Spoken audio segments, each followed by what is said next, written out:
नमस्कार। प्राइम समाचारमा स्वागत छ। म दृष्टिवाणी धेताल। म सुषमा श्रेष्ठ। सुरु गरौँ अहिलेसम्मका प्रमुख समाचारबाट।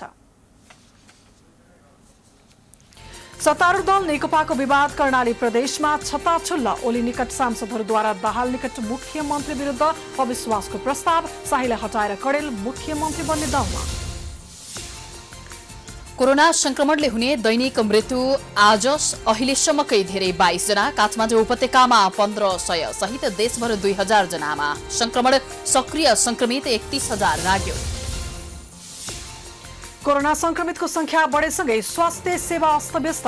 कोभिड बाहेक अन्य रोगका बिरामीले उपचार पाएनन्। व्यवस्थापन गर्न सरकार असफल।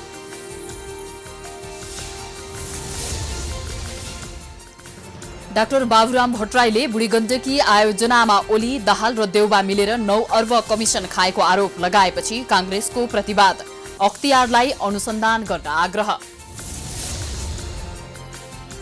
चाडपर्व नजिकैसँगै मूल्य वृद्धि, कालोबजारी र खाद्य वस्तुको बिक्री बढ्यो।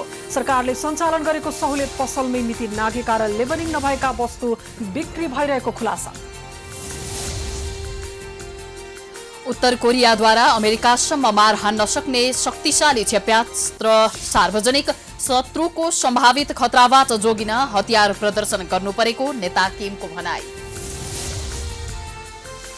र खेलाडीहरूको बीमाको कार्यविधि बनाउन राखेपाद्वारा समिति गठन। राष्ट्रिय तथा अन्तर्राष्ट्रिय खेलाडीको सबै खाले बीमाको कार्यविधि बनाइने।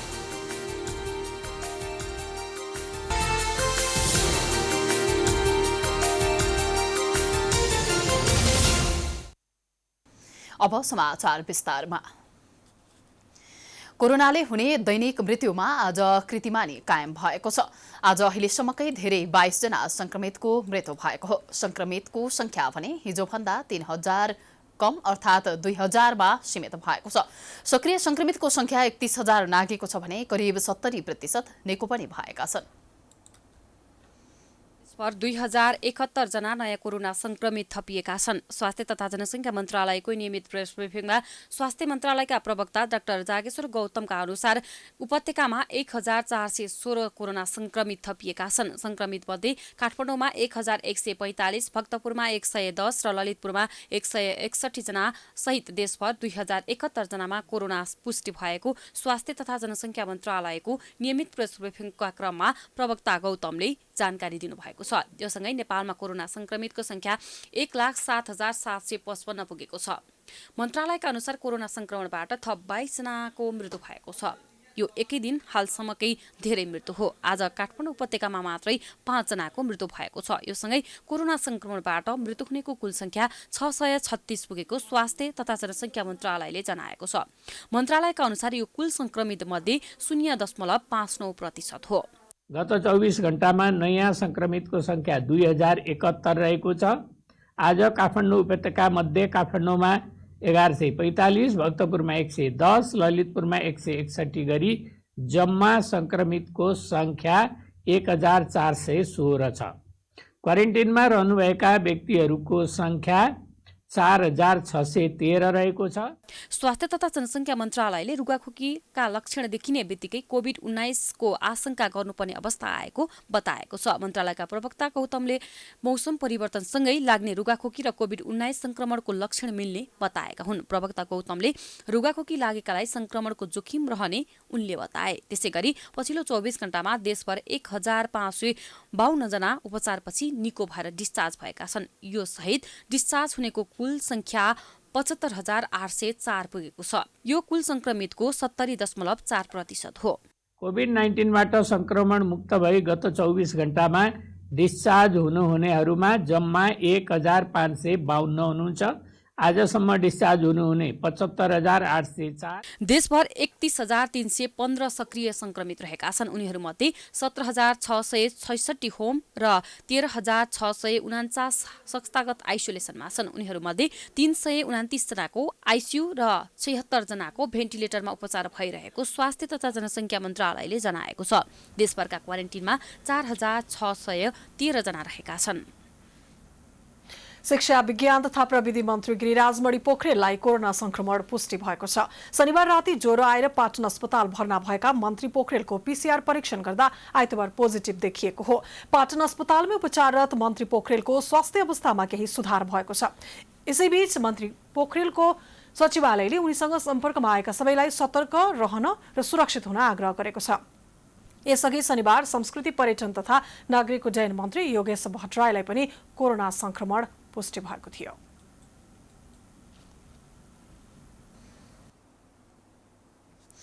कोरोना संक्रमणका कारण नेपालको स्वास्थ्य क्षेत्र अस्तव्यस्त बन्दै गएको छ। कोभिड-19 बाहेक अरू पनि यस्ता स्वास्थ्य समस्या छन् जसले जनस्वास्थ्यमा पार्ने प्रभाव धेरै हुन्छ। तर अहिले कोरोना भाइरसको महामारीले गर्दा अस्पतालमा पुग्ने अन्य रोगका बिरामीहरूले उपचार नपाएर थप समस्या बेहोरिरहेका छन्। नसर्ने रोग र भाइरल ज्वरोसँगै निमोनियाका बिरामी बढी समस्यामा परेका छन्। नियमित मृगौला डायलाइसिस गर्नुपर्नेलाई अस्पताल जान आउन नै समस्या छ। अस्पताल पुगिहाले पनि अस्पतालले उपचारमा खासै ध्यान दिएको छैन। कतिपय बिरामीहरूलाई त अस्पतालले उपचार नै दिन मान्दैनन्, जसका कारण बिरामीहरूले अस्पतालमा उपचार त परे जाओस्, अस्पतालको गेटभित्र समेत प्रवेश गर्न समेत पाउँदैनन्।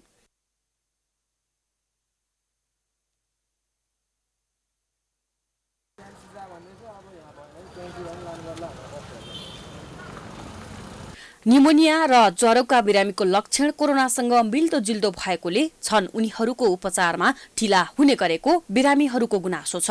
कोरोनाको आशंकामा उनीहरू एक अस्पतालबाट अर्को अस्पतालमा पठाइन्छ। यसले एक अर्काबाट अस्पताल घुमाउँदा घुमाउँदै बिरामीको ज्यान जाने अवस्था बनेको छ। कोरोनाको महामारीमा यस बाहेक बिरामीको उपचार के कसरी गर्ने भन्नेमा सरकारले व्यवस्थापन गर्न नसक्दा उपचार नपाएरै ज्यान गुमाउनु पर्ने अवस्था आएको बिरामीको गुनासो छ।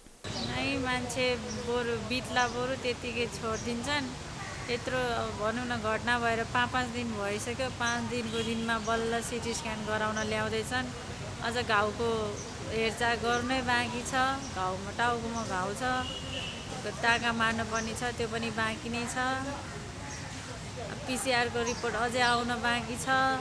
4 दिन 24 घण्टामा आउँछ भने रिपोर्ट 4 दिन लाग्दा नै आउँदैन। यति बेला अत्यावश्यक उपचार र गम्भीर प्रकृतिका रोग भएका बिरामी बाहेक सामान्य स्वास्थ्य समस्या हुँदा सकभर घरमै बसेर रोग विरुद्ध प्रतिकार गर्ने बानी परिसकेको छ। यसको मतलब अहिले गम्भीर समस्या नभई जो कोही अस्पताल नै जाँदैनन्, तर अस्पतालमा पुगेकाहरूले उपचार नै पाउँदैनन्। विडम्बना त के छ भने पछिल्लो समय अत्यावश्यक उपचार चाहिने बिरामीहरू स्वास्थ्य सेवाबाट वञ्चित भएका छन्। स्वास्थ्य मन्त्रालयले यसअघि नै सबै अस्पताल र स्वास्थ्य संस्थालाई उपचारलाई निरन्तरता दिन निर्देशन पनि दिएको थियो, तर यो निर्देशनको सबैले पालना गरेका छैनन्, जसले गर्दा कोरोना भाइरसको संक्रमित बाहेकका बिरामीले उपचार पाउनै सकेका छैनन्।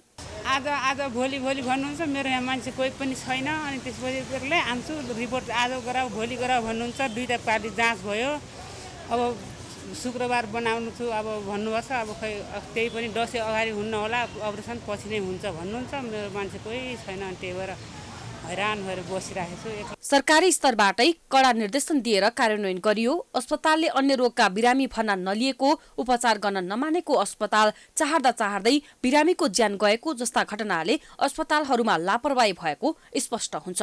तसर्थ सरकारले कोरोना बहानामा अन्य बिरामीको उपचार नगर्ने अस्पतालहरूलाई तत्काल कारबाहीको दायरामा ल्याई सबै बिरामीहरूलाई सहज उपचारको वातावरण सृजना गर्नेतर्फ ध्यान दिन जरुरी छ। डाक्टर गोविन्द केसी र सरकार बीच पटक पटक सम्झौता हुने गरेको छ, तर उक्त सम्झौता कार्यान्वयन नहुँदा केसीले 19 पटकसम्म अनसन बस्नु पर्यो। यसपटक पनि सरकार र केसी बीच 8 बुँदे सम्झौता भएको छ, तर सम्झौता सरकारले कार्यान्वयन गर्नेमा केसी पक्षधर विश्वस्त हुन भने सकेका छैनन्। सरकारसँग 8 बुँदे सहमति भएपछि डाक्टर गोविन्द केसीले आइतबार बिहान अनसन तोडेका छन्। डाक्टर केसी र सरकार बीच कर्णाली स्वास्थ्य विज्ञान प्रतिष्ठान जुम्लामा आवश्यक सम्पूर्ण भौतिक पूर्वाधार एवं जनशक्तिको प्रबन्ध गरी आउँदो शैक्षिक सत्रदेखि एमबीबीएस लगायतका शैक्षिक कार्यक्रम सञ्चालन गर्ने, पीसीआर परीक्षण बढाउने तथा कोभिड-19 तथा अन्य रोग उपचारका लागि सरकारी अस्पतालको क्षमता विस्तार गर्ने, अछामको बैलपाटा अस्पतालमा निशुल्क स्वास्थ्य सेवा दिन बजेट व्यवस्था गर्ने सहमति भएको छ। त्यस्तै विश्वविद्यालय र प्रतिष्ठानमा पदाधिकारी नियुक्तिका लागि प्रस्तावित उच्च शिक्षा सम्बन्धी विधेयक र एकीकृत स्वास्थ्य प्रतिष्ठान सम्बन्धी विधेयकको 3 साताभित्र सुझाव सहितको मस्यौदा तयार पार्ने, कानूनी व्यवस्था नहुन्जेल वरिष्ठता र कार्यक्षमताका आधारमा पदाधिकारी नियुक्त गर्ने तथा राष्ट्रिय चिकित्सा ऐन संशोधन गर्न गठित कार्यदलको क्षेत्राधिकारभित्र सरकार र डाक्टर केसी बीच 10 साउन 2075 मा भएको सम्झौता अनुसार छुट भएका विषयलाई समेत राख्ने, स्नातकोत्तर तहको सिट विभाजनमा चिकित्सा शिक्षा आयोगको परामर्शमा पुनरावलोकन गर्ने सहमति पनि भएको छ। राष्ट्रिय चिकित्सा शिक्षा ऐन 2075 संशोधन गर्ने प्रयोजनका लागि चिकित्सा शिक्षा आयोगद्वारा कार्यालय गठन भइसकेको सन्दर्भमा सरकार र डाक्टर केसी बीच 2075 साउन 10 मा भएको सम्झौता अनुसार छुट भएका विषय समेत कार्यदलको क्षेत्राधिकारभित्र राखिएको छ। यसपटक सरकारले केसीका माग पूरा गराउन सक्ने भएपछि मात्रै सम्झौता भएको अब समस्या नहुने सरकारी वार्ता टोलीका संयोजक गोपीनाथ मैनालीले दावी गरेका छन्। 75 साउन 10 मा चाहिँ नेपाल सरकारले गरेको चाहिँ सम्झौताको चाहिँ कार्यान्वयन हुन बाँकी कुराहरूलाई चाहिँ अब बन्ने ऐनमा हामीले समावेश गर्ने भनेका छौँ। त्यो चाहिँ एउटा माग थियो भनेदेखि अब अर्को चाहिँ भनेको चाहिँ हामीले चाहिँ के सहमति गरेका छौँ त भन्दा यी कुराहरू भइसके पछाडि चाहिँ हिजो शनिबार बरत चाहिँ उहाँले चाहिँ अनसन तोड्ने भनेका थियौँ। उहाँले चाहिँ सहमति गर्नुभयो। अहिले बिहान अनसन हिजो हामीले कुराहरू गर्दा गर्दै 12:05 बज्यो। त्यस कारण चाहिँ आजबाट उहाँले अनसन पनि तोड्नु भएको। यही नै हो र यी धेरै जसो मागहरू उहाँले उठाउनुभएका मागहरू पुरा भएका, पुरा हुने प्रक्रियामा रहेका र केहीलाई तीव्रता दिनुपर्ने खालका छन्, केही पूर्वधारण विकास गर्नुपर्ने खालका छन्। त्यसमा हामीले एउटा समयबद्ध रूपबाट चाहिँ कार्यान्वयन गर्ने भनेर चाहिँ हामीले खिचेर त्यही कुराहरू गरेका छौँ। सरकारी पक्षले केसीसँग भएका सम्झौता कार्यान्वयन हुने दावी गरे पनि केसी पक्ष भने विश्वस्त हुन सकेको छैन। विगतमा गरिएको कैयौं सम्झौता कार्यान्वयन नभएकाले यसपटक पनि शंका गर्ने ठाउँ रहेको केसी पक्षबाट वार्ता टोलीको संयोजक बनेका डाक्टर जीवन छेत्री बताउँछन्। तर सम्झौता कार्यान्वयन गराउन सबैतिरबाट सरकारलाई दबाव दिने हो भने समस्या नदोहोरिने छेत्रीको विश्वास छ। अब यसमा चाहिँ डाक्टर केसी बस्दैबाट भन्दा पनि अब निरन्तर प्रतिबद्धता हुन्छ। त्यसले पनि फरक पर्छ।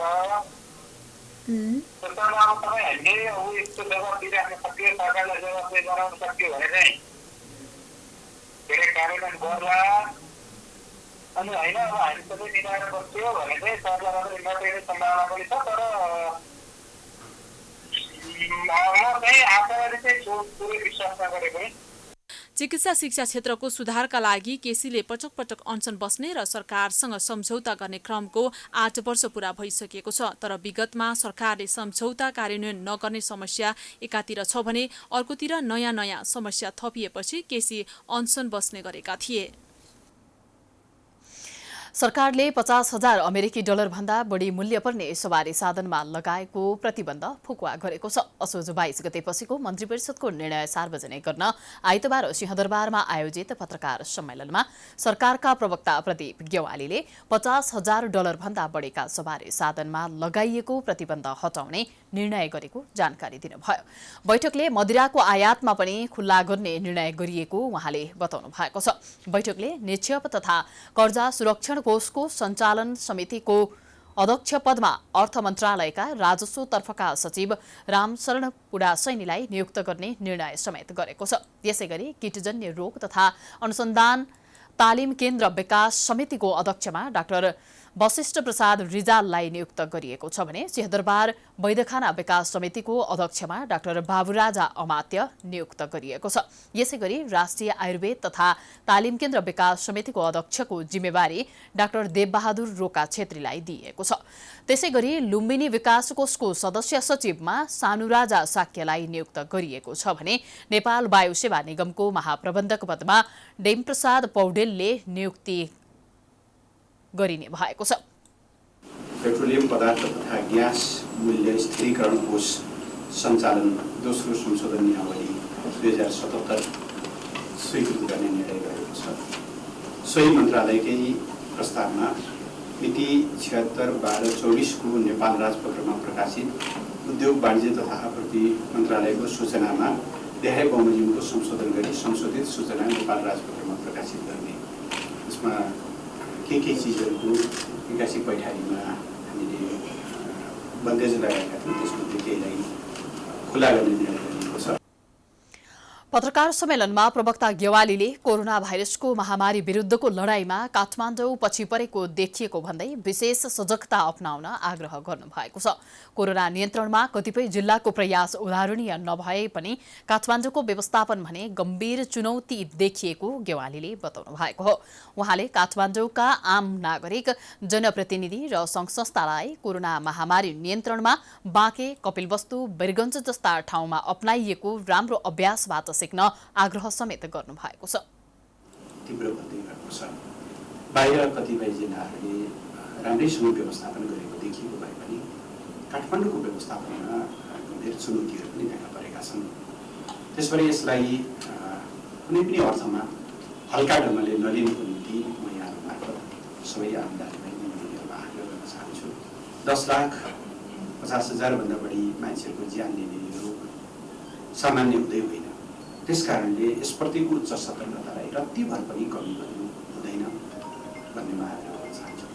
प्रवक्ता गेवालीले 40 लाख जनसङ्ख्या भएको काठमाडौँमा कोरोना भाइरस अनियन्त्रित बनेमा अवस्था भयावह हुने भन्दै संक्रमितको संख्या बढ्दै गएमा स्वास्थ्य संरचनाले नधान्ने पनि बताउनु भएको छ। मन्त्री गेवालीले यस वर्ष दशैं लगायतका चाडबाड उल्लासका साथ मनाउने अवस्था नभएको बताउनु भएको छ।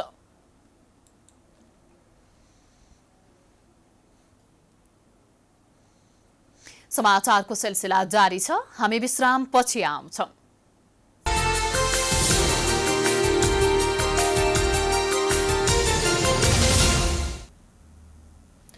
विश्रामपछि स्वागत छ। अब बाँकी समाचार। प्रमुख प्रतिपक्ष नेपाली कांग्रेसले बुढीगण्डकी जलविद्युत आयोजनामा भ्रष्टाचार भएको प्रमाण ल्याउन डाक्टर बाबुराम भट्टराईलाई चुनौती दिएको छ। पूर्व प्रधानमन्त्री भट्टराईले केही दिनअघि गोरखामा आयोजित एक कार्यक्रममा बुढीगण्डकीमा प्रधानमन्त्री केपी शर्मा ओली र पूर्व प्रधानमन्त्रीद्वय पुष्पकमल दाहाल प्रचण्ड र शेरबहादुर देउवाले 9 अर्ब रुपैयाँ बाँडेर खाएको आरोप लगाएका थिए। त्यसको प्रमाण दिन समेत आफू तयार रहेको उनले बताएका थिए। कांग्रेसले भट्टराईको अभिव्यक्तिप्रति आपत्ति जनाएको छ। प्रवक्ता विश्वप्रकाश शर्माले आइतबार विज्ञप्ति जारी गर्दै प्रमाण सार्वजनिक गर्न चुनौती दिएका छन्। केवल आवेगको भरमा गर्ने टिप्पणीले क्षणिक लाभ दिए पनि सम्बन्धित व्यक्तिको ओज र राजनीतिको गरिमा नबढ्ने भन्दै भट्टराईप्रति कांग्रेसले कटाक्ष गरेको छ। उक्त विषयबारे अख्तियारले गहिरो अनुसन्धान गर्नुपर्ने शर्माको भनाइ छ। नेकपा अध्यक्ष ओलीको नेतृत्वमा बनेको वर्तमान सरकारले बुढीगण्डकी परियोजना एक विवादास्पद विदेशी कम्पनीलाई सुम्पने तारतम्य अघि बढाइएको निर्णयमा कांग्रेसले विरोध गर्दै आएको विज्ञप्तिमा उल्लेख गरिएको छ। भट्टराईले बुढीगण्डकी जलविद्युत परियोजना निर्माण गर्न पहल गर्नुभन्दा पनि सस्तो टिप्पणी गरेर जनतालाई भ्रममा पारेको कांग्रेसको आरोप छ।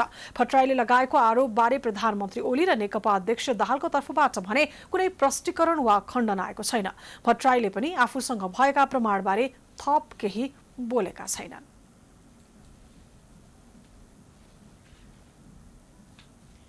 कोरोना महामारीबाट यति बेला विश्व समुदाय आजित बनेको छ। कतिपय देशमा संक्रमण रोकथाममा सरकार र दलका नेताहरूले प्रभावकारी भूमिका खेले पनि नेपालको हकमा भने नागरिकसँगै राजनीतिक दल र सरकार नै बेमतलबी देखिएका छन्। संक्रमण र मृत्युदर उच्च देखिँदा भेन्टिलेटर अनि आइसियु मात्रै नभएर सामान्य आइसोलेसन समेत नपाउने अवस्था सृजना भएको छ। र त्यसपछिको निषेधाज्ञाका बीच मौलाएको राजनीतिक गतिविधिले कोरोना संक्रमणलाई विस्तार गरेको छ। राजनीतिक दल र तिनका नेताहरूमा कोरोना संक्रमण पहिचान भएपछि राजनीतिक गतिविधि कम हुन थाले पनि यस अघिका गतिविधिले भने नेताहरूले कोरोना रोकथामका मापदण्ड पूरा नगरे पनि हुने हो कि भन्ने देखाएको छ। कोरोना महामारीको समयमा देशका विभिन्न स्थानमा चलेका राजनीतिक गतिविधि र भिडभाड जम्मा गरेर गरिएका यी पार्टी प्रवेश कार्यक्रमका दृश्यहरू हेरौं।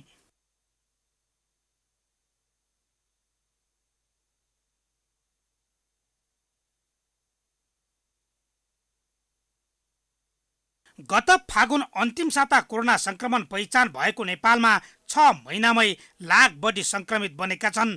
संक्रमण दर र मृत्यु दर निरन्तर बढिरहेको छ। तर यो बीचमा सत्तारूढ दल नेपाल कम्युनिस्ट पार्टी नेकपासँगै प्रमुख प्रतिपक्षी दलका नेताहरू भने कोरोना रोकथाम तथा नियन्त्रणमा गम्भीर बन्न सकेका छैनन्। भारतले वैशाख 26 गते नेपाली भूमि हुँदै मानसरोवर जाने सडकको उद्घाटन गरेपछि नेपालको नक्सा तत्कालै जारी गर्नेमा सबै राजनीतिक दल एक ठाउँमा उभिएका थिए। लकडाउन घोषणाका बेला कोरोनामा पनि यस्तै राष्ट्रिय सहमति जस्तो देखिए पनि लकडाउन बढ्दै गएपछि राजनीतिक दल आरोप प्रत्यारोपमा उत्रिए। अझ अर्थतन्त्र बचाउने नाममा सबै क्षेत्र खुला गरिएपछि त आम सर्वसाधारण जस्तै जिम्मेवार बन्नुपर्ने दलका नेताहरू समेत स्वास्थ्य मापदण्ड विपरीतका गतिविधिमा सक्रिय देखिएका छन्। आफूले चाहिँ जे गरे पनि हुन्छ, अरूले चाहिँ सम्पूर्ण नियम कानुन मान्नुपर्छ भन्ने जुन थर्ड वर्ल्ड कन्ट्रीको चरित्र हो नि, त्यो विषयमा पनि भएको त्यति मात्रै हो। हामीले चाहिँ आम नागरिकले तपाईँले भनेको जम्मै परिपालन गर्नुपर्छ, ठुला बडाले चाहिँ केही पनि परिपालन गर्नु पर्दैन भन्ने चाहिँ नेपाली समाजको भ्यालु हो। राजनीतिक दलका नेताहरूले त्यही भ्यालु अनुसार आफ्नो आचरण गरेका हुन्, त्यसरी बुझ्नुपर्छ। कहिले प्रधानमन्त्री केपी शर्मा ओलीको कुर्सी बचाउने आन्दोलन त कहिले पिसिआर दायरा बढाउने दबावका आन्दोलन अनि कहिले कुलमान घिसिङ र गोविन्द केसीको पक्षमा आन्दोलन, अझ पछिल्लो समय महिला हिंसा तथा बलात्कार विरुद्धका आन्दोलन, यसरी गरिएका भिडभाड र राजनीतिक स्वार्थका गतिविधिले कोरोना रोकथाम नभई विस्तार भएको छ। जनतालाई स्वास्थ्य मापदण्ड र अनुशासन सिकाउनु पर्ने दलहरू नै राजनीतिक गतिविधिमा व्यस्त देखिँदा कोरोना रोकथाममा व्यवस्था बढिरहेको छ। उनीहरूकै कारणले त यो भयो नि, यिनीहरूको गलत नीतिले नै यो भएको छ। अब जुन बेला लकडाउन गरे त्यो बेला लकडाउन गर्नुपर्ने थियो, सोसियल डिस्टेन्सिङ गर्नुपर्ने थियो। अब अहिले लकडाउन गर्नुपर्ने कुरा त उनीहरू ओपन गर्नेतिर छन्, किनभने उनीहरूलाई कर चाहिएको छ। करको लागि बन्द व्यवसायहरू ओपन गर्नुपर्ने भयो। अब उनीहरूले राजनीतिक गतिविधिहरू, ओलीका समर्थकहरूको नारा जुलुस, युवा सङ्घको, त्यो सबै हामीले देखि नै रहेका छौँ। अरूले त्यही काम गर्यो, प्रेम सिंह बस्नेतहरूले त्यही काम गर्दा पक्राउमा परे, यो त हामी देखिरहेका छौँ नि त। यो दोहोरो मापदण्ड, किनभने थर्ड वर्ल्ड कन्ट्रीका मानिसहरूको दोहोरो मापदण्ड हुन्छ। उनीहरू मुखले एउटा कुरा भन्छन्, व्यवहार अर्कै गर्छन्। त्यसको एउटा नमुना त्यहाँ पनि देखा परेको। यता लामो समयको बन्दाबन्दी र रोजगारी खोसिएर मारमा परेका मजदुर तथा विपन्नहरूको गाँस र जीवन रक्षाको चिन्ता सरकार, सत्तारूढ दल र प्रमुख प्रतिपक्ष दलमा देखिएको छैन। महाधिवेशन तथा आन्तरिक किचोलो व्यवस्थापनका नाममा बैठक अनि भेलामा व्यस्त देखिएका कुनै पनि दलले कोरोना रोकथाम तथा विपन्नहरूको भोजनका बारे कसरी व्यवस्थापन गर्ने भन्ने छलफल कहिल्यै चलाएनन्। सामाजिक अभियन्ताहरूले बरु रत्न पार्क, पाशुपत क्षेत्र, ललितपुर लगायतका विभिन्न स्थानमा रोजगारी र गाँस खोसिएकाहरूलाई खाना खुवाउँदा समेत सरकार जनताको पीडामा बेमतलबी देखियो। प्रमुख प्रतिपक्ष दल नेपाली कङ्ग्रेस, जनता समाजवादी पार्टी, राप्रपा समेत जनताको बलमा कोरोना रोकथामलाई प्रभावकारी बनाउने गरी सत्तारूढ दल र सरकारलाई दबाब दिन कहिल्यै पनि गम्भीर देखिएनन्। बरु कोरोना कहरकै बीच भेटघाट, पार्टी प्रवेश लगायतका राजनीतिक गतिविधिले निरन्तरता पाउँदा आइसियु र भेन्टिलेटर मात्रै होइन, सामान्य आइसोलेसन समेतको अभावमा घरमै कोरोना संक्रमणसँग नागरिकले लड्नुपर्ने समय आएको छ। शक्ति राष्ट्रलाई समेत आच्छो बनाएको कोरोनामाथि फगतको गफ गरेर समय खेर फाल्ने कि सबै दल र सरकार बीच एकताबाट देश अनि जनता बचाउने गरी निकास खोज्न गम्भीर बन्ने। नगदे बाली बेचेर नगद नपाएपछि किसान कति समस्यामा पर्लान्। त्यस्तै भएको छ नेपालका उखु किसानहरूलाई पनि। रौतहटको श्रीराम सुगर मिल्सले किसानबाट उखु किनेर चिनी उत्पादन गर्यो, बिक्री वितरण पनि गर्यो। तर उखु किनेको पैसा किसानलाई भने दिएन। किसानहरूले श्रीराम सुगर मिल्सबाट आफूहरूले पाउनुपर्ने भुक्तानी छिटो पाउने व्यवस्था मिलाइदिन संसदीय समितिलाई गुहारेका छन्। उखु किसानहरूले श्रीराम सुगर मिलबाट आफूहरूले पाउनुपर्ने भुक्तानी छिटो पाउने व्यवस्था मिलाइदिन संसदीय समितिलाई गुहारेका छन्। आइतबार प्रतिनिधि सभा अन्तर्गतको उद्योग तथा वाणिज्य र श्रम तथा उपभोक्ता हित समितिलाई ज्ञापन पत्र बुझाउँदै उखु उत्पादन संघले उद्योगबाट पाउनुपर्ने 41 करोड रुपैयाँ दशैं अघि नै पाउने व्यवस्था मिलाइदिन किसानहरूले समिति समक्ष माग गरेका हुन्। समिति सभापति विमल प्रसाद श्रीवास्तवलाई ज्ञापन पत्र बुझाउँदै संघका सचिव सफिन्द्र प्रसाद यादवले उद्योगका श्रमिक तथा कर्मचारीले पनि 5 महिनाको तलब भत्ता तथा 1.5 वर्षको सञ्चय कोष गरी करिब 4 करोड रुपैयाँ नपाएको भन्दै दशैं अगाडि नै सबै भुक्तानी पाउनुपर्ने माग गर्नुभयो। उद्योग बन्द हुँदा त्यस क्षेत्रमा प्रत्यक्ष र अप्रत्यक्ष रूपमा रोजगारी पाएका हजारौं व्यक्ति समस्यामा परेकोले हजारौं घर परिवारको आय स्रोत नै बन्द भएकाले उद्योगलाई फेरि सञ्चालन हुने व्यवस्था मिलाइदिन समेत उहाँले माग गर्नुभयो। उद्योगलाई सञ्चालन गर्न विगतका वर्षहरूदेखि नै सबैभन्दा बढी त्याग किसानले गर्दै आइरहेका छन्। आफ्नो जमिनमा आफ्नै लगानी र श्रमले उत्पादन गरी उद्योगलाई उधारोमा उपलब्ध गराएर किसानले वर्षौंसम्म भुक्तानी नलिई उद्योगलाई सहयोग गरेको यथार्थ माननीय सभापतिज्यूलाई पनि अवगत नै हुनुपर्छ। श्रीराम सुगर मिलले 2077 साउन 11 गते सूचना प्रकाशन गरी उद्योग बन्द भएको जानकारी गराएको थियो। मिलका सञ्चालक रितेश गोल्छाले वार्षिक 15 करोडको घाटा भएकाले कम्पनी बन्द गर्नु परेको बताउनुभयो। उहाँले मिल सञ्चालनका लागि जग्गा बेच्न स्वीकृति लिन निवेदन दिएको तर स्वीकृति प्राप्त नभएकाले मिल बन्द गरेको उल्लेख गर्नुभयो। उहाँले जग्गा बिक्री हुने बित्तिकै किसानको बक्यौदा चुक्ता गर्ने दावी गर्नुभयो। माफी गर्नु होला हजुर, थाहा छैन मलाई उद्योग यहाँ भूमि सुधारबाट पनि हुन्छ कि हुनुहुन्न, तर कानुनै यस्तो बनाएको छ हजुर नयाँ। अब त्यहाँ पनि हामीलाई के अन्यल भयो भने अब यो चलाइराख्यौँ हामी, यता 15 करोडको हामीले वार्षिक भार बोकिराख्यौँ, यता किसानहरूलाई अन्यल, पुरानो पैसा कहिले पाउने ठेकान छैन, नयाँ उखु लगाइरहेछ हामीले हाम्रो मिललाई दिनलाई, यो त बडा नजायज हुन्छ। सबैसित यो त जायज त भएन हजुर, न कर्मचारीसित जायज भयो न यतातिर हाम्रो किसान साथीहरूसित जायज भयो र यतातिर अब हामीलाई कुनै टुङ्गै छैन हजुर, त्यो बेच्न पाउने नपाउने थाहा छैन, पाउने भयो कहिले पाउने थाहा छैन। संसदहरूले भने जग्गा बेचेर मिल सञ्चालन गर्ने नियत स्पष्ट नभएको बताएका छन्। समितिका सदस्य सोम प्रसाद पाण्डेले मिल सञ्चालनका लागि लिएको जग्गा बेचेर मिल सञ्चालन गर्ने विषयमा नियत खराब देखिएको र मिलको जग्गा बेच्न दिन नहुने बताउनुभयो।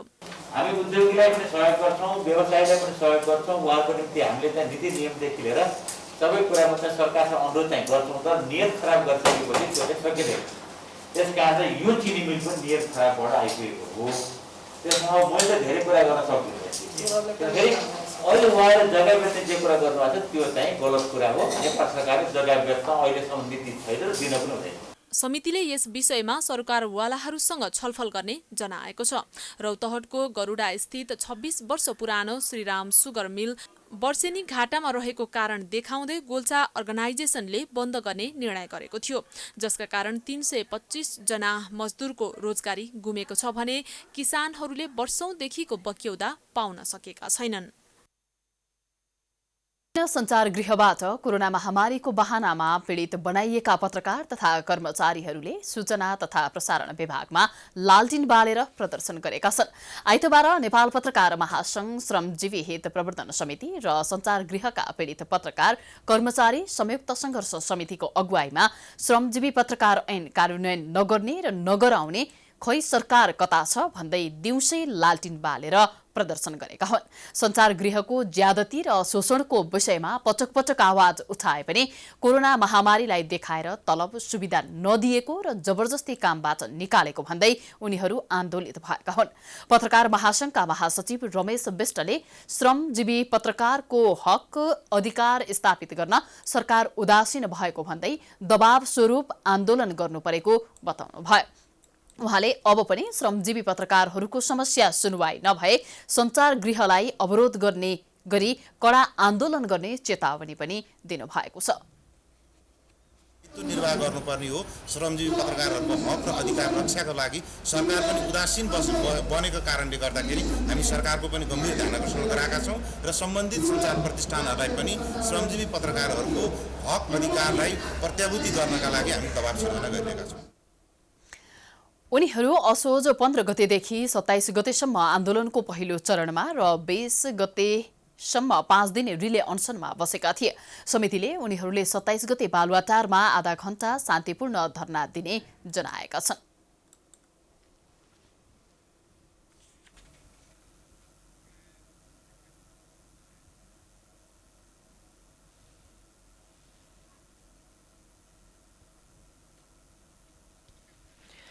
बलात्कारीलाई फाँसीको सजाय दिने कानून बनाउनु पर्ने भन्दै आइतबार काठमाडौँमा प्रदर्शन गरिएको छ। आइतबार काठमाडौँको माइतीघरमा युवाहरूले कडा कानून नबनाएसम्म बलात्कार र हिंसाका घटनाहरू कमी नहुने भन्दै फाँसीको सजाय दिने कानून बनाउनु पर्ने जनाएका हुन्।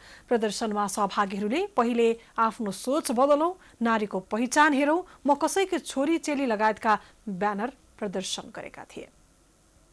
मुलुकमा पछिल्लो समय महिला हिंसा, बलात्कार र हत्याको श्रृङ्खला बढेकाले यसलाई नियन्त्रण गर्न राज्य गम्भीर हुनुपर्ने उनीहरूको भनाइ छ। पछिल्लो समय नेपाली युवाहरू कृषि व्यवसायतर्फ अग्रसर बन्दै गइरहेका छन्। सामान्य ढंगले कृषि व्यवसाय धेरैले गरेका छन्, तर गुल्मीको सत्यवती गाउँपालिकाका युवाहरूले अनौठो ढंगबाट भैँसी पालन गरी मनज्ञ आमदानी लिइरहेका छन्। अनौठो यस अर्थमा कि उनीहरूले भैँसीलाई जंगलमै छोड्दछन्, तर उनीहरूले नयाँ तरिका भने अपनाएका छन्। सुन्दर दृश्य हो सत्यवती गाउँपालिका वडा नम्बर 8 को भार्से भन्ने ठाउँ र त्यहाँ देखिएको संरचना हो भैँसी फार्म। स्थानीय युवाले सञ्चालन गरेको भैँसी फार्म घना जंगलको बीचमा यहाँका 3 जना युवाहरू मिलेर निकै सजिलो र अनौठो ढंगले भैँसी पालन व्यवसाय गर्दै आएका छन्। पहाडी जिल्लामा एउटै गोठमा 70 वटा भन्दा धेरै भैँसी पाल्न धेरै व्यवस्थापन गर्नुपर्ने हुन्छ। यो भैँसी फार्म त गुल्मी जिल्लाकै सबैभन्दा ठूलो भैँसी फार्म बनेको छ। अचम्मको कुरा त यो छ कि युवाहरूले 70 भन्दा बढी भैँसी पाले पनि फर्ममा भने दुध दिने भैँसी मात्रै हुन्छन्। अरू भैँसी सदाबहार जंगलमै छोडिन्छन्। भैँसी ब्याएपछि मात्रै गोठमा ल्याइन्छ। यसो गर्दा धेरै दुःख गर्नै नपर्ने र आम्दानी राम्रो हुने नै भयो। हामी चाहिँ अब पहिला 4 जना थियौँ पार्टनर हैन। पहिला चाहिँ अब दाजुहरूले चाहिँ अब यसरी गरौँ भनेर चाहिँ उहाँले चाहिँ पहिला अब जिजु बाजेहरूले चाहिँ यसरी जंगलमा चाहिँ भैँसी यसरी चरण गरेको। अनि आएर हामीले पनि अहिले चाहिँ उहाँले चाहिँ अब अहिले लेखमा अरूको छैन, अहिले हामीले चाहिँ यसरी व्यवसाय गरौँ, यस्तो गर्दा राम्रो हुन्छ भनेर चाहिँ अनि आएर सरसल्लाह भयो अब साथीहरूको, अनि त्यसरी चाहिँ सञ्चालन गर्यौँ। प्राकृतिक स्रोत साधनको उचित प्रयोग गर्दै युवाहरूले राम्रो आम्दानी लिइरहेका छन् भने स्थानीय जातका भैँसी समेत संरक्षण गरिएका छन्। लामो समयसम्म वैदेशिक रोजगारीको लागि विदेशमा पसिना बगाएका निर्मल बुढाथोकीले अन्य युवाहरूलाई स्वदेशमै केही गर्ने सुझाव दिन्छन्। अब हामीले त अहिले चाहिँ हामीलाई चाहिँ कृषि हैन, पशु सरकारले पनि धेरै राम्रो सहयोग दिइरहेको छन् हैन। यसको लागि चाहिँ हामीले चाहिँ अब विदेश जाने साथीहरूलाई विदेशमा गएर पनि खास के हुनेवाला छैन भनेर म आफ्नै गाउँमा के गर्नुपर्छ भन्ने चाहिँ मैले त्यो भन्नु छ। यस भैँसी फार्मले पछिल्लो समय पहाडबाट मासुको लागि तराईतर्फ भैँसी लैजाने प्रविधिलाई रोकेको छ। स्थानीय जातको लिमे पारकोटे भैँसीको समेत संरक्षण गर्दै आइएको छ।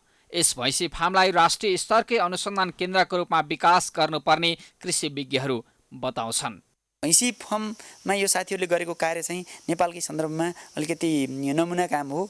यो चाहिँ स्थानीय सरकारले यसलाई सामान्य सहयोग गर्ने, औषधि उपचार, घाँसपातका कुराहरूमा सहयोग गर्ने कुरा त गर्न सक्छ र यति ठुलो फर्मलाई चाहिँ नेपाल सरकारले लिमे पारकोटे भैँसीको एउटा अनुसन्धान केन्द्रको रूपमा विकास गर्नु जरुरी छ। पक्कै पनि पछिल्लो समय लोपन्मुख अवस्थामा पुगेका स्थानीय जातका भैँसी संरक्षणमा स्थानीय युवाले देखाएको चासो निकै सकारात्मक छ। युवाहरूको प्रयासमा सरकारको पनि सहयोग आवश्यक छ।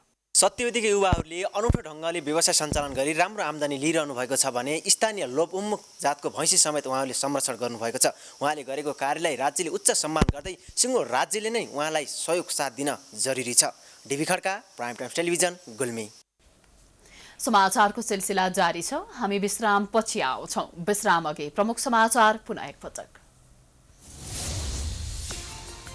सत्तारूढ दल नेकपाको विवाद कर्णाली प्रदेशमा छताछुल्ल। ओली निकट सांसदहरूद्वारा दाहाल निकट मुख्यमन्त्री विरुद्ध अविश्वासको प्रस्ताव। साइर हटाएर कडेल मुख्यमन्त्री बन्ने दाउमा।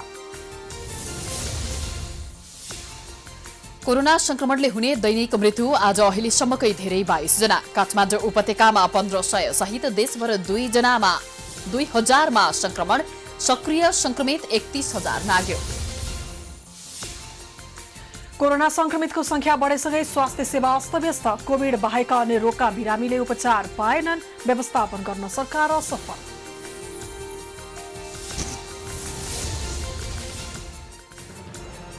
डाक्टर बाबुराम भट्टराईले बुढीगण्डकी आयोजनामा ओली, दाहाल र देउबा मिलेर 9 अर्ब कमिसन खाएको आरोप लगाएपछि कांग्रेसको प्रतिवाद। अख्तियारलाई अनुसन्धान गर्न आग्रह। चाडपर्व नजिकैसँगै मूल्य वृद्धि, कालोबजारी र खाद्य वस्तुको बिक्री बढ्यो। सरकारले सञ्चालन गरेको सहुलियत पसलमै मिति नाघेका र लेबलिङ नभएका वस्तु बिक्री भइरहेको खुलासा। उत्तर कोरियाद्वारा अमेरिकासम्म मार हान्न सक्ने शक्तिशाली क्षेप्यास्त्र सार्वजनिक। शत्रुको सम्भावित खतराबाट जोगिन हतियार प्रदर्शन गर्नुपरेको नेता किमको भनाई। र खेलाडीहरूको बीमाको कार्यविधि बनाउन राखेपद्वारा समिति गठन। राष्ट्रिय तथा अन्तर्राष्ट्रिय खेलाडीको सबै खाले बीमाको कार्यविधि बनाइने।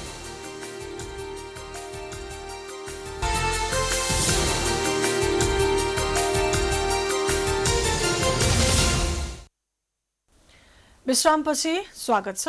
अब बाँकी समाचार। सत्तारूढ दल नेकपाको विवाद प्रदेशसम्म पुगेको छ। राजधानीमा मन्त्री र मुख्यमन्त्री फेरबदलको चर्चा चल्दै गर्दा कर्णाली प्रदेशको नेकपामा भाड भैलो नै सुरु भएको हो। आफ्नै पार्टीको नेतृत्वमा बनेको सरकार ढाल्न नेताहरूले संसदीय दलमा अविश्वासको प्रस्ताव दर्ता गराएपछि मुख्यमन्त्री महेन्द्र बहादुर शाहीको पद धरापमा परेको हो। प्रदेश सह इन्चार्ज समेत रहेका सांसद यामलाल कडेल सहित 18 सांसदले संसदीय दलमा मुख्यमन्त्री महेन्द्र बहादुर शाहीका विरुद्ध अविश्वासको प्रस्ताव दर्ता गराएपछि प्रदेशमा पनि सरकार ढाल्ने खेल सुरु भएको छ। नेकपा अध्यक्ष पुष्पकमल दाहाल प्रचण्ड निकट प्रदेश संसदीय दलका नेता तथा मुख्यमन्त्री शाही र केपी ओली निकट नेता कडेल बीच बारम्बार तिक्तता भइरहेको थियो। दुवै बीच अन्तर्विरोध झाँगिँदै गएर अविश्वासको प्रस्ताव दर्ता गर्ने तहमा कडेल पुगेका हुन्। 2.5 वर्षसम्म काम गरेका आधारबाट बाँकी कुरा हाम्रा तपसिलका छन्, नेता हाम्रा तपसिलका छन्, पक्षधर्ता हाम्रा तपसिलका छन् वा यथावत छन्। माननीय सदस्यहरूले आफ्नो अधिकार तहमा कडेल एउटा अवस्था हो। तहमा कडेल के हो त भन्दाखेरि हाम्रो दलभित्रको वैधानिक के हो त भन्दाखेरि हाम्रो सुरुमा मुख्यमन्त्रीको दौडमा रहेका कडेल पार्टीको एकता प्रक्रिया टुङ्ग्याउन माथिल्लो तहको दबावपछि मात्रै पछि हटेका थिए। उनी सुरुदेखि नै मुख्यमन्त्री हटाउने अभियानमा लागेका थिए। 7 प्रदेश मध्ये सांसद संख्यामा सानो कर्णाली प्रदेशमा 40 सांसद छन्। त्यसमध्ये 11 जना सांसद कडेल निकट छन्। मुख्यमन्त्रीसँग 12 सांसद छन्। माधव नेपाल निकट नेता प्रकाश ज्वाला जो प्रदेशको आन्तरिक मामिला तथा योजना मन्त्री पनि हुन्, उनीसँग 8 सांसद छन्। अहिले कडेलका 11 मध्ये 8 जना पूर्व माओवादी केन्द्र निकट 3 जना र ज्वाला पक्षधर 7 जना सांसदहरू मुख्यमन्त्री हटाउने योजना सहित दलमा अविश्वास प्रस्ताव दर्ता गराएका हुन्। हस्ताक्षर गर्ने पूर्व माओवादी केन्द्रका सांसदहरूमा उपसभामुख पुष्पा घरती विष्ट, सुर्खेतका अमर बहादुर विष्ट, दैलेखका धर्मराज रेग्मी छन्। पूर्व एमालेका दुवै गुट ओली नेपालका सांसदहरूले निरन्तर असहयोग गरेपछि मुख्यमन्त्री शाहीले बजेट समेत पारित गराउन हम्मे परेको थियो। शाही नसुध्रिएको बजेट योजना अपचलन गरेको, पूर्व एमालेलाई व्यवस्था गरेको, एकताको भावना आत्मसात नगरेको लगायतका दर्जन आरोप लगाएर संसदीय दलमा अविश्वासको प्रस्ताव दर्ता गरिएको हो। हस्ताक्षर गर्नेहरूमा चन्द्रबहादुर शाही मुगु, करवीर शाही जाजरकोट, कुर्मराज शाही कालीकोट, अमर बहादुर थापा दैलेख, सुशील कुमार थापा दैलेख, मीना सिंह रखाल दैलेख, दानसिंह परियार मुगु, पद्म रोकाए जुम्ला, पद्मा खड्का सुर्खेत, कौशिला ओती खत्री जाजरकोट, पुष्पा घरती मगर विष्ट सुर्खेत, राजु नेपाली सुर्खेत, धर्मराज रेग्मी दैलेख, खड्गबहादुर खत्री सुर्खेत, ठम्बर विष्ट सुर्खेत, बज्जीक्वारी बोहरा डोल्पा, देवी ओली रुकुम पश्चिम रहेका छन्। प्रदेश संसदीय दलबाट अविश्वासको प्रस्ताव पारित भएमा प्रदेश सभामा दर्ता हुनेछ, जहाँ मुख्यमन्त्री शाहीले अविश्वासको प्रस्तावको सामना गर्नुपर्नेछ। प्रदेश सभामा 40 जना सांसद छन्, जसमध्ये नेकपाका 33, कांग्रेसका 6 र 1 जना राप्रपाका सांसद छन्।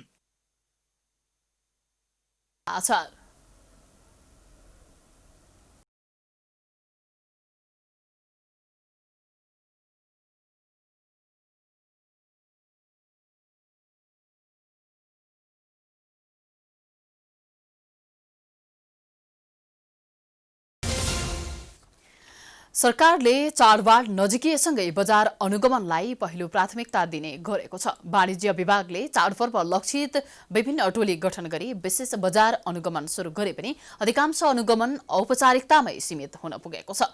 ठूला चाडपर्वको समयमा मात्र अनुगमन हुने र त्यसपछिको समयमा खासै अनुगमन नहुने क्रम दोहोरिएसँगै उपभोक्ता ठगिने क्रमले भने निरन्तरता पाएको छ। वाणिज्य आपूर्ति तथा उपभोक्ता संरक्षण विभागले चाडपर्व नजिकिँदै गएपछि साधारणतया 4-5 वटा टोली बनाएर बजार अनुगमन गर्दै आएको छ। विभागका टोलीले खाद्यान्न, इन्धन, लत्ता कपडा, माछा मासु, तरकारी, फलफूल लगायतका थोक तथा खुद्रा पसलमा अनुगमन गर्दै आए पनि बजारमा भने गुणस्तरहीन वस्तुको बिगबिगी अझै कायम छ। चाडपर्वको समयमा व्यापारीहरूले जथाभावी मूल्य लिने, म्याद गुज्रिएका अखाद्य वस्तुलाई बेच्ने लगायतका समस्या देखिने गरेकाले दशैं आउनु अगाडि विभागले अनुगमनलाई सक्रिय रूपमा अगाडि बढाए पनि देखिने गरी कुनै पनि कारबाही अहिलेसम्म गर्न भनी सकेको छैन। विभागले सबै अनुगमन टोलीलाई भूगोल नै तोकेर अनुगमन सुरु गर्न निर्देशन दिएको विभागका महानिर्देशक नेत्र प्रसाद सुवेदीको भनाइ छ। महानिर्देशक सुवेदीले अहिले कोरोना महामारीका कारण ठूलो संख्यामा बजारमा उपस्थिति भएर अनुगमन गर्न नसकिए पनि 4 वटा टोली परिचालन गरेर विद्यमान ऐन कानून अनुसार अनुगमन र कारबाही जारी राखिएको जानकारी दिए। त्यस्तो चाहिँ भोल्युम बढाएर धेरै मार्चमा गर्न सकिएको छैन। हजुर सर। तथापि अहिलेका इस्युहरू के हुन् त्यसलाई टार्गेट गरेर पठाउने गरेका छौँ। 4 वटा टोली बजारमा छन्। उनीहरूले कतिपयले सूचना ल्याउँछन्, कतिपयले चाहिँ त्यो कैफियत भेटिएर पनि लिएर आउने गर्छन्, कतिपयले बोलाएर आउँछन्। त्यही अनुसार वाणिज्यले कारबाही गर्दै अगाडि बढेको छ। विभागले खास गरी काठमाडौँको कलङ्की, बालाजु, बुढा नीलकण्ठ, महाराजगञ्ज, सावैल, कोटेश्वर तथा भक्तपुर र ललितपुरमा समेत क्षेत्र तोकेर टोली परिचालन गरी अनुगमन गर्दै आएको छ। विभागसँगै खाद्य प्रविधि तथा गुण नियन्त्रण विभाग, नेपाल गुणस्तर तथा नापतोल विभाग र मुलुकभरका सबै जिल्ला प्रशासन कार्यालयमा तोकिएका बजार अधिकृतहरूलाई समेत बजारमा उपस्थिति बढाउन निर्देशन दिए पनि अहिलेसम्म भएका अनुगमन औपचारिकतामा मात्रै सीमित हुँदा उपभोक्ताले राहतको अनुभव गर्न पाएका छैनन्। उपभोक्ता अधिकार कर्मीहरू समेत बजारमा उपस्थिति देखाए जस्तो गरेर बिचौलिया र कालो बजारियाहरूलाई राज्यबाटै संरक्षण हुँदा बजारमा महँगी र मिसावट नघटेको बताउँछन्। बजार अनुगमन व्यवसायीहरूसँगैको मिलिमतमा हुने गरेको आरोप समेत सरकार र अनुगमन संयन्त्रमाथि लाग्ने गरेको छ। उसको आफ्नो हिसाबको डिलिङ सुरु हुने हो कि उसले त्यो कानुन कार्यान्वयनको लागि कस्तो खालको एक्सन लिने, अनि हामीले गर्ने के गर्नु पर्यो के भने राज्यको निकाय हो, त्यो तल्लो निकाय राज्यको कार्यान्वयनमा जनतासँग जोडिएको निकाय हो। राज्यको माथिल्लो निकायलाई थाहा छैन होला। हामी यो टेलिभिजनबाट हामीले गर्ने के, तपाईँ पनि हामी पनि गर्ने के हो भन्दा माथिल्लो निकायले पनि सुन है तल यो काम भइरहेछ, हुनुपर्ने कानुन सजाय र हुनुपर्ने दण्ड र समाजमा त्यस प्रकारका चाहिँ अपराधिक गतिविधिहरूलाई निरुत्साहित गर्नका लागि कुन ढङ्गले सजाय गर्नुपर्छ, समाजमा त्यसले कस्तो खालको छाप दिनुपर्छ भन्ने कुरामा सरकारको तल्लो निकाय प्रभावकारी भएको छैन। चाडपर्व नजिकिएसँगै बजार भाउ पनि आकाशिएको छ। दैनिक उपभोग्य सामानको मूल्यले उपभोक्ताको ढाड सेकेको छ। विगतमा जस्तै चाडपर्वको मुखमा आएर बजार अनुगमन हुने परम्परालाई निरन्तरता दिने वा उपभोक्ताले राहत र सहुलियतको अनुभूति गराउने गरी सरकारले भूमिका खेल्ने आम उपभोक्ताले यति बेला प्रश्न गरिरहेका छन्। क्यामेरामा वेद श्रेष्ठका साथमा रोशन कार्कीको रिपोर्ट। नेपाल सरकारको स्वामित्वमा रहेको खाद्य व्यवस्था तथा व्यापार कम्पनीले सञ्चालन गरेको सहुलियत मूल्य पसलमा स्पष्ट लेभलिङ नभएका खाद्य वस्तुहरू बिक्री वितरण भइरहेको पाइएको छ। आइतबार काठमाडौँ महानगरपालिकाको उपभोक्ता हित संरक्षण समितिको अनुगमन टोलीले कम्पनीको अनुगमन गर्दा अधिकांश खाद्य वस्तुमा उत्पादन मिति र लेभलिङ नै नभेटेको पाइएको हो। उपभोक्ता संरक्षण ऐन 2075ले हरेक वस्तुको उत्पादन मिति, एमआरपी लगायत स्पष्ट देखिने गरी राखिनुपर्नेमा त्यस्तो नपाइएको हो। अनुगमनका क्रममा जापान सरकारले अनुदानमा दिएको 2018 मा बनेको जापानी चामल अझै पनि बिक्री वितरण भइरहेको पाइएको थियो। त्यस्तै दाल, फापर लगायतका वस्तुमा पनि लेबलिङ नभएको पाइएको थियो। त्यस्तै सहुलियत मूल्य पसलमा चिनी लगायतका वस्तुको अभाव भएको र खरिद गर्न आएका उपभोक्ताहरू फर्किनु परेको पाइएको पनि अनुगमन टोलीले जनाएको छ। अब अन्तर्राष्ट्रिय समाचार।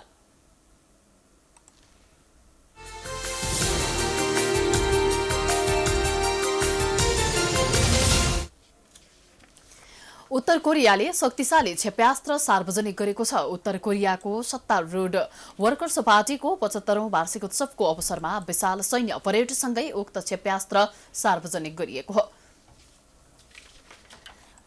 ICBM नामको क्षेप्यास्त्रले अमेरिकासम्म मार हान्न सक्ने अन्तर्राष्ट्रिय समाचार संस्थाहरूले जनाएका छन्। वार्षिक उत्सव कार्यक्रमलाई सम्बोधन गर्दै उत्तर कोरियाली नेता किम जोङ उनले शत्रुको सम्भावित खतराबाट जोगिन युद्ध क्षमताको सुदृढीकरणका लागि हतियार प्रदर्शन गर्नुपरेको बताएका छन्।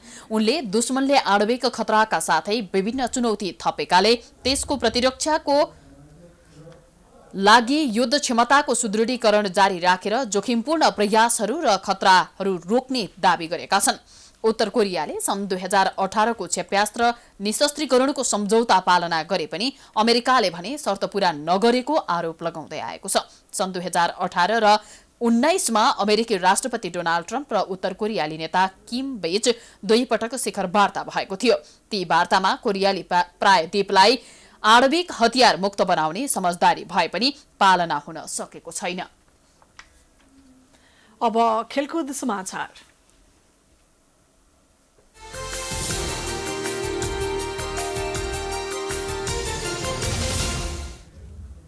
राष्ट्रिय खेलकुद परिषद राखेपले खेलाडी बीमाको कार्यविधि बनाउन समिति गठन गरेको छ।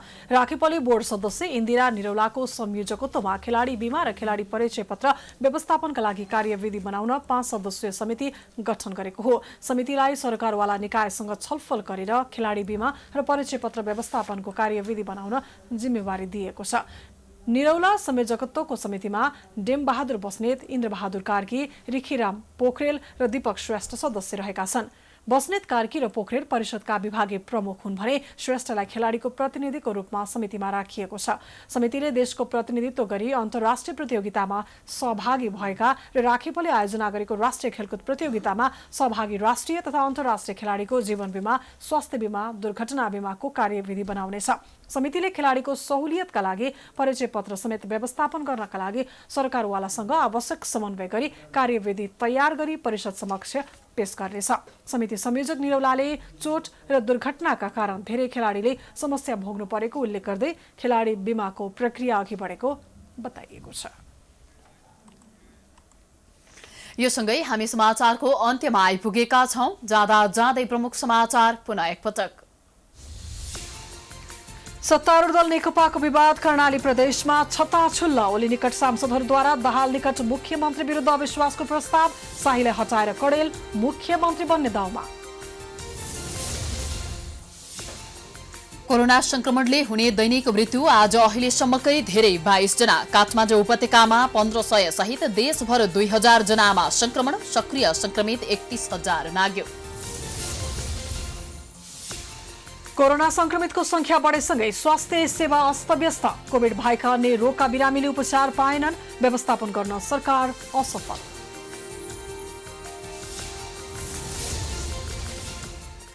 डाक्टर बाबुराम भट्टराईले बुढीगण्डकी आयोजनामा ओली, दाहाल र देउबा मिलेर 9 अर्ब कमिसन खाएको आरोप लगाएपछि कांग्रेसको प्रतिवाद, अख्तियारलाई अनुसन्धान गर्न आग्रह।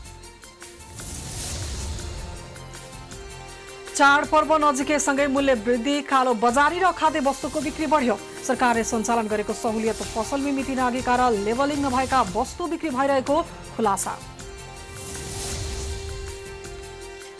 उत्तर कोरियाद्वारा अमेरिकासम्म मार हान्न सक्ने शक्तिशाली क्षेप्यास्त्र सार्वजनिक, शत्रुको सम्भावित खतराबाट जोगिन हतियार प्रदर्शन गर्नु परेको नेता किमको भनाई।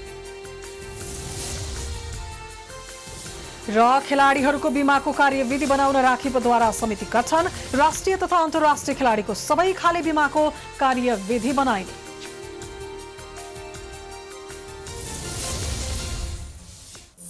समाचार अहिलेलाई सकियो। यसपछिको प्रस्तुति जनता जान्न चाहन्छन् ऋषि धमलाको साथमा। प्राइम टाइम्स टेलिभिजन हेर्दै गर्नुहोला। नमस्कार।